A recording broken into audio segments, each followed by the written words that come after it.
네, 오늘 첫 소식은 대구 경북 통합이 추진되고 있다는 내용입니다.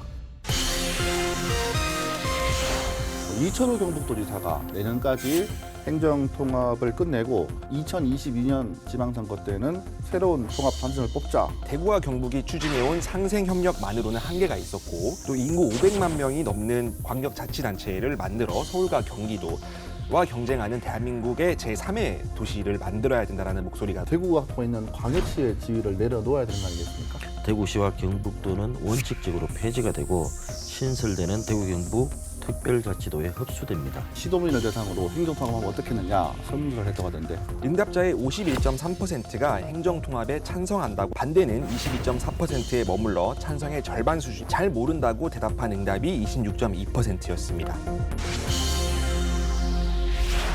네, 대구와 경북은 1981년에 한 뿌리에서 분리됐습니다. 분리된 지 40년 만에 이제 행정통합 논의가 나오고 있는데요. 자, 먼저 배 기자, 왜 행정통합 이야기가 나오고 있는지부터 말씀을 좀 들어볼까요? 네, 경상북도가 개도한 이래 85년 동안 대구와 경북은 한 가족이었습니다. 그래서 단일 경제권이고 단일 문화권이었습니다. 하지만 1981년 대구시가 직할시로 승격을 하면서 분리된 이후 인구는 정체하고 지방 소멸 위험이 가속화했습니다. 수도권 블랙홀 현상은 갈수록 심화했습니다. 그래서 대구시장과 경북도지사가 나서서 상생 협력을 외쳤지만 한계에 부닥치는 상황이었습니다. 네, 이천우 경북도지사가 작년 어떤 토론회에서 이런 말을 했어요. 이제 내년까지 행정통합을 끝내고 2022년 지방선거 때는 새로운 통합 단장을 뽑자 이렇게 말을 했는데, 여기는 뭐 특별법을 만들어서 통합을 물리적으로 이루어지도록 이제 하자는 말도 있었고요. 네. 대구 경북연구원에서는 학자들의 이제 통합의 장단점을 시도민한테 충분히 제시하자 이런 말도 나왔던 것 같습니다. 대구 경북의 통합의 필요성, 이 기자가 한번 정리를 해주시겠어요? 네, 결국에는 도시 경쟁력의 문제로 귀결됩니다. 대구와 경북은 대한민국의 발전을 선도한 지역권이었지만 1981년 분리되면서 인구 감소, 또 성장 동력을 잃어버렸다라는 어려움에 처했었는데요. 대구와 경북이 추진해온 상생협력만으로는 한계가 있었고 또 인구 500만 명이 넘는 전혀 새로운 형태의 광역자치단체를 만들어 서울과 경기도와 경쟁하는 대한민국의 제3의 도시를 만들어야 된다는 목소리가 높았습니다. 저는 잘 이제 그림이 그려지지 않는데, 배 기자, 저 2022년 뭐 얼마 남지도 않았습니다, 그죠? 네. 출범을 목표로 하는 통합된 대구와 또 그리고 경북의 모습은 어떤 모습이 될까요? 우선 명칭부터 궁금하실 텐데요. 가칭 대구 경북 특별자치도로 잡았습니다. 논의 과정을 거치면서 대구 특별자치시 뭐 이런 다양한 명칭으로 변경될 가능성은 남아 있습니다. 대구 경북 특별자치도는 연방제 수준의 완전한 자치를 꿈꾼다고 정리할 수 있겠습니다. 새로운 형태의 광역자치단체로서 기존보다 폭넓은 자치권, 그리고 또 수도권에 대응해 글로벌 경쟁력 확보가 가능하도록 다양한 특례를 포함하는 광역지자체입니다. 연방제 수준의 강력한 지방분권, 또 수도권과 비수도권의 불균형 완화를 궁극적 목표로 지향하는 분권형 균형 발전을 지역 차원에서 선도적으로 실현하게 됩니다. 네, 네. 기본적으로 중앙정부 주도가 아닌 또 지역 자립성 확보를 위한 분권형 균형 발전을 지향하고 또 지자체와 주민이 주도하는 지역 주도형 상향식 행정통합을 기본 원칙으로 합니다. 또 국가 지방 경쟁력 강화와 또 주민 편익 증진, 수도권에 대응한 글로벌 경쟁력 확보에 주력하고 일방의 흡수가 아닌 지자체 간 1대1 대응 통합을 통해 통합 전 대구와 경북이 누리던 행재정상의 권한과 이익을 대구 경북 특별자치도 설치 이후에도 유지할 방침입니다. 네, 행정통합이 왜 필요한지, 왜 이야기가 나오는지 알 것 같은데 해결할 문제도 없지 않아 있을 것 같습니다. 먼저 대구, 경북 아까 특별자치도라고 말씀을 하셨는데, 이렇게 된다면 대구가 갖고 있는 광역시의 지위를 내려놓아야 되는 거 아니겠습니까? 네, 정확한 지적입니다. 현재 대구시는 군 자치구, 또 경북도는 시군 이렇게 이원 체제입니다. 근데 대구 경북 특별자치도는 일원화된 체제로 전환이 됩니다. 광역자치단체 두 곳이 통합하면서 대구시와 경북도는 원칙적으로 폐지가 되고 관련된 모든 기능과 인력은 신설되는 대구 경북 특별자치도에 흡수됩니다. 대구 경북 행정통합연구단은 이런 우려를 보완할 대책도 내놨는데요. 대구의 경우 인구 243만 명의 대도시라는 특수성을 고려해 구군 체제가 아닌 대구시 체제를 유지하되 또 일반시보다 높은 자치권을 가진 특례시로 개편할 방침입니다. 대구시의 군과 자치구는 원칙적으로 폐지되고 또 행정구로 개편이 되면서 대도시의 주민 참여와 민원 처리를 위해 군수와 구청장은 남겨두지만 이제 지방의회는 구성하지 않는 준자치구로 이제 개편하는 안도 고려하고 있습니다.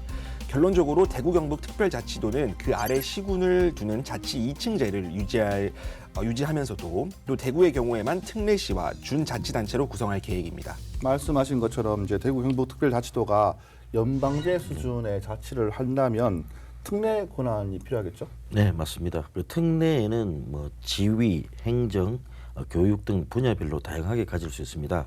근데 모두 얻으려면은 특별법을 제정해야 합니다. 근거가 있어야 한다는 건데요. 그래서 총선 이후 그 지역 국회의원을 중심으로 법 제정 노력도 기울일 예정입니다. 그런데 대구 경북 특별자치도에 강력한 특례를 줄 경우 광범위한 특례 부여에 대한 중앙정부의 반대, 그리고 또 장시간의 협상 시간 소요를 비롯해 수도에만 부여하는 지위 특례 부여에 따른 명분 확보가 곤란할 수 있습니다. 여기에다가 그 제로섬 게임 구조를 흔드는 재정 특례에 따른 타 시도의 반대, 또 관련 법률의 재개정에 따른 행정통합 일정을 지키는데 어려움이 따를 수 있다는 그 문제들이 나오고 있습니다. 네. 근데 행정통합 과정에서 예상되는 또 다른 갈등도 이제 난관입니다. 사실 뭐 대구 같은 경우에는 인구는 인천시에 비해서 적지만 자체 위성 도시를 가지고 있는 대한민국 3대 대도시 아닙니까? 그러니까 이 광역시라는 지위를 행정 통합을 하면서 이제 뭐 명칭부터 변경이 되니까 이제 뭐 광역시 지위와 위상 하락, 또 대구시 공무원 같은 경우에도 조직이나 구성이 개편될 수밖에 없거든요. 이렇게 됐을 때 뭐 공무원 보직 변경 시 뭐 경북권 내 이동이나 뭐 근무 문제도 있고요.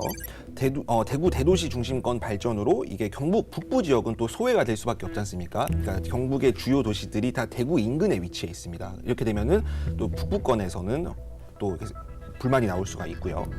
산업 발전, 교통 인프라, 또 투자 유치 어려움에 대해서도 이 경북 북부권은 이제 생각을 할 수밖에 없는데요. 또 기존 대구광역시의 시민으로서의 자긍심이 사라질 것이라는 우려도 나오고 있습니다. 대구 경북 행정통합에 따른 대구시 지방재정 이양 및 축소에 대한 우려를 비롯해서 기존 대구광역시가 보유한 인프라, 운영 및 관리 권한의 양도 문제, 또 대구와 경북 인근 시군과 연계한 인프라 조성 문제 같은 경우에도 이 우선순위가 달라질 수 있다는 거죠. 그러니까 이렇게 통합 과정에서의 다양한 문제들이 예상됩니다. 네. 네, 이런 그 문제를 연구해온 그 행정통합연구단은 그 대구 지위와 권한은 그대로 유지하면서 소외되는 경북 북부권과 함께 그 성장하는 정책을 제시하고 있습니다. 이론적으로는 아주 이상적이라고 할 수 있습니다. 우선 대구의 행정적 지위 하락에 대해서 특례법 제정을 통해 광역시가 보유한 지위와 권한을 최대한 확보하겠다는 계획입니다. 대구 경북 특별자치도는 경북 23개 시군, 대구 8개 구군을 행정구역으로 그대로 갖고 가면서 더 높은 지위와 권한을 가진 지방정부로 탈바꿈시키겠다는 계획입니다. 대구 특례시는 그 기존의 행정구역을 유지하면서 대도시 특례를 부여받아서 행정적 지위 하락을 막을 수 있다, 이렇게 주장하고 있습니다. 네, 이야기를 들어보니까 핵심은 이제 특례인 것 같은데 특별법이 통과해야지 특례를 가질 수가 있는 거잖아요, 그죠? 대구 경북 특별자치도가 가지려고 하는 특례를 좀 세부적으로 알아봐야 될 것 같아요. 네, 대구 경북 행정통합연구단은 지위특례와 관련해서는 서울특별시의 특례, 또 정치와 재정 등과 관련해서는 제주특별자치도에 준하는 특례를 부여하고 또 지역경제와 도시계획, 교육 등 중앙정부의 추가적인 권한 이양을 추진해 완전한 자치가 보장되는 강력한 특례를 대구 경북 특별자치도에 부여해야 비로소 연방제에 준하는 지방분권을 추진하는 중앙정부의 정책에 부합할 것이라고 판단하고 있습니다. 강력한 특례라고 할 수 있습니다. 이게 될지는 모르겠지만 이론 자체는 굉장히 강력한 특례입니다. 그렇습니다. 그 대한민국 수도 서울특별시의 경우 그 지위 특례를 살펴보겠습니다. 특별시, 자치구, 동 이렇게 3계층의 행정계층을 갖고 있습니다. 행정안전부 장관이 그 서울시 지방채 발행 승인을 결정할 때 국무총리에게 보고해야 합니다. 서울시장에게 그 사무감사, 지방공무원 서훈 추천, 그리고 국가공무원 임용 등과 관련한 특례와 권한을 줍니다. 행정특례에 있어서는 1991년 제정된 서울특별시 행정특례에 관한 법률 요걸 살펴보면요, 수도로서의 특수한 지위와 관련해 지방자치법과 시행령에서 규정한 조항의 예외를 인정하고 있고, 서울시 소속 국가공무원 임용, 지방공무원 서훈 추천 관련 특례 적용과 더불어 지방채 발행, 자치사무감사, 수도권 광역행정 운영상 이런 다양한 특례를 부여하고 있습니다. 제주특별자치도의 경우에는 지휘특례에 관해서는 국무총리 소속 제주특별자치도 지원위원회가 설치돼 있습니다. 또 행정시 폐지 설치 등은 도조례로 정하고, 도지사는 그 결과를 행안부 장관에게 보고하는 구조인데요. 도지사 소속 감사위원회도 설치돼 있습니다.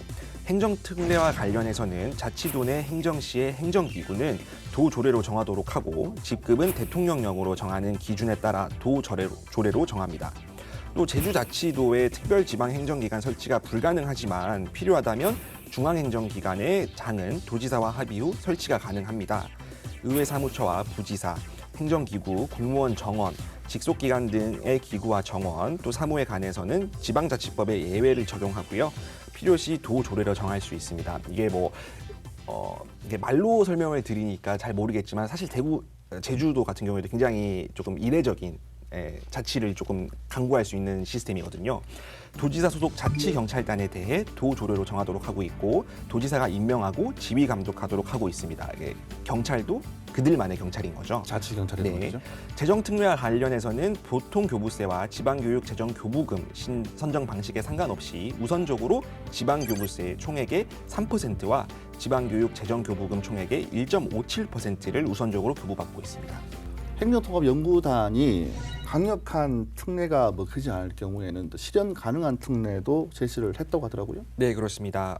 서울시의 지휘특례와 중앙정부 권한에 추가적인 이양은 제외하고, 또 제주특별자치도에 준하는 특례와 더불어 지방선거구, 지방의원 정수, 또 지방의회 권한 등의 정치특례, 기구정원특례, 특행특례, 자치구특례 등 행정특례, 또 지방교육재정교부금 등을 부여하고, 제주도 특례에 대해 더해서 현재 검토되고 있는 자치경찰제 우선 실시 및 경찰교부금 특례 등 자치경찰제 특례 등을 적용하는 방안을 대구 경북 특별자치도의 실현이 가능한 특례로 연구단은 보고 있습니다. 설명이 너무 어려운데요. 그러니까 말 그대로 제주자치도에 부합하는 그 정도의 이제 특례를 조금 요구하고 있다라고 보시면 됩니다. 네. 이게 왜 그 실현 가능한 그 특례로 보고 있느냐면, 우선 중앙정부와 협상해서 합의 도출이 쉽습니다. 그리고 대한민국 수도에만 부여하는 지휘 특례를 배제함으로써 그 다른 시도의 지지를 확보할 수 있습니다. 관련 법률 재개정도 좀 쉬워지고, 또 행정통합 추진 일정 준수가 가능하다는 장점이 있습니다. 하지만 통합지자체의 규모와 역량에 부합하는 차등적 그 지방 분권 추진이 미흡할 수 있다는 지적이 조금 나오고 있고요. 지역의 자립과 경쟁력을 높인다는 행정통합의 목적을 달성하는데 기여하는 지방행정체제 구축이 약간 미흡할 수 있습니다. 지역 발전과 주민자치, 국가 경쟁력 발휘 단위에 맞지 않는 자치권 부여, 그리고 통합의 시너지 효과 담보 부족 때문에 주민 공감대, 또 지지 확보, 이런 점이 좀 곤란하다는 문제는 남아 있습니다. 가장 중요한 거는 시도민들의 의견 아니지 않겠습니까? 네. 이제 대구 경북 연구원이 시도민을 대상으로 행정통합하면 어떻게 했느냐 설문조사를 했다고 하던데 어떤 결과가 나왔습니까? 네, 지난 4월 10일과 11일 이틀간에 걸쳐서 대구 시민 1,000명, 또 경북 도민 1,000명 등 2,000명을 대상으로 자동응답 전화 ARS 방식으로 행정통합에 대한 찬반 여부 등을 묻는 설문조사를 진행했습니다. 응답자의 51.3%가 행정통합에 찬성한다고 답했습니다. 반대는 22.4%에 머물러 찬성의 절반 수준이었는데요. 잘 모른다고 대답한 응답이 26.2%였습니다. 응답자의 51.3%가 통합에 찬성한다고 했는데, 배 기자, 이거는 대구 경북 걸 좀 나눠서 살펴봐야 되지 않을까요? 살펴보겠습니다. 그 경북의 경우는 조금 다릅니다. 찬성이 55.7%, 반대는 19.5%에 머물렀습니다. 잘 모르겠다도 24.7%로 조사됐습니다.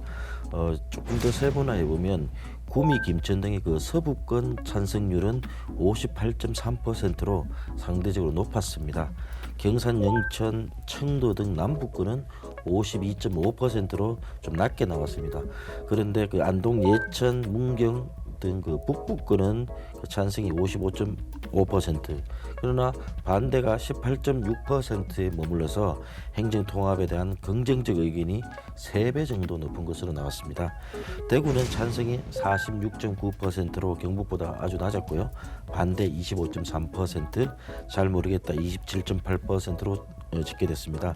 수성구의 찬성 의견은 48.8%, 서구, 중구, 남구는 48.6%로 높게 나온 반면에 동북구는 45.9%, 달서구, 달성구는 46.1%에 머물렀습니다. 네, 살펴보니까 이제 대구 시민들은 상대적으로 50% 미만의 찬성률을 보이고 네. 있고 경북 도민들은 50% 이상 찬성률을 보이고 있는데 찬성하는 이유 또 반대하는 이유는 어떤 게 있겠습니까? 일단 뭐 대구 경북 통합 이제 행정 통합 찬성 이유 같은 경우에는 국가 균형 발전이 가능하다라는 응답이 가장 높았었는데요. 수도권에 대응한 지방 정부 창설로 이제 균형 발전을 도모한다라는 응답이 38.0%로 가장 높았습니다.